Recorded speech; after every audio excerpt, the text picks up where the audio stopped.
This video will show you how to install the wheel in your e-trikekit system. Before you begin, make sure that you've got an inside washer on each side. Those will go inside the dropouts. And now we can lift the bike up and we'll put it down on the axle. We'll line the axles up with the flats and then it'll drop in. You can see on this one we've got the cable on the right side and we have the cable facing up so that we can route it evenly. And we'll tighten down the axle nut on the right side and we'll put the torque arm on top of the washer on the left side.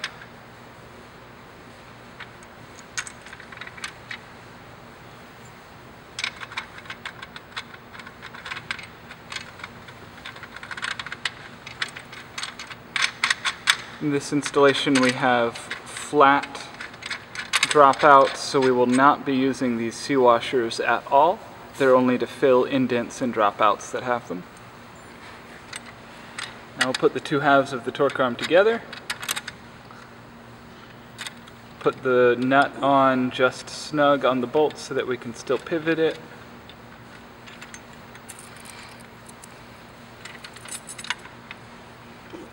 We're going to line the band clamp up and put a small piece of rubber cut from an inner tube to protect the paint on the frame. And then we'll swing the torque arm up and slip the band clamp into the slot.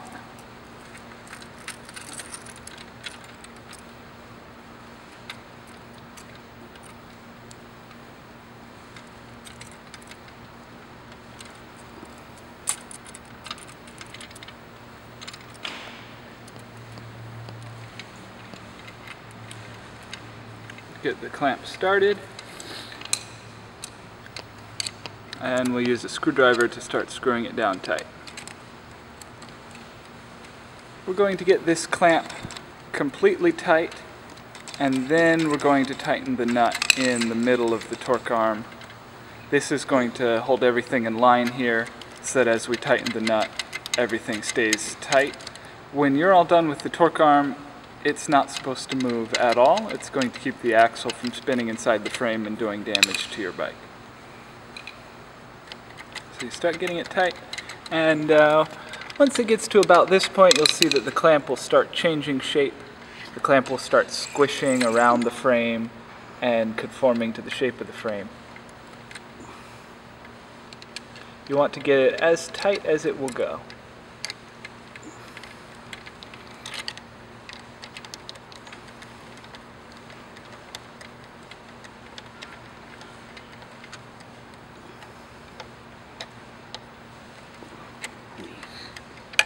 Okay, we've got it good and snug, and now we're going to tighten up the clamp in the middle. And as you do this, once you get the clamp in the middle tight, you might go back and tighten up the band a little as well in order to make sure that they're both as tight as they'll go, because they'll both kind of settle in place. As you tighten one, the other will shift position a little bit and you might need to tighten the other. We're using a ratchet here to make it a little quicker. And you can see once you start tightening the bar in the middle, everything will come into place. And you can continue tightening back and forth until you're all done. Thanks, guys.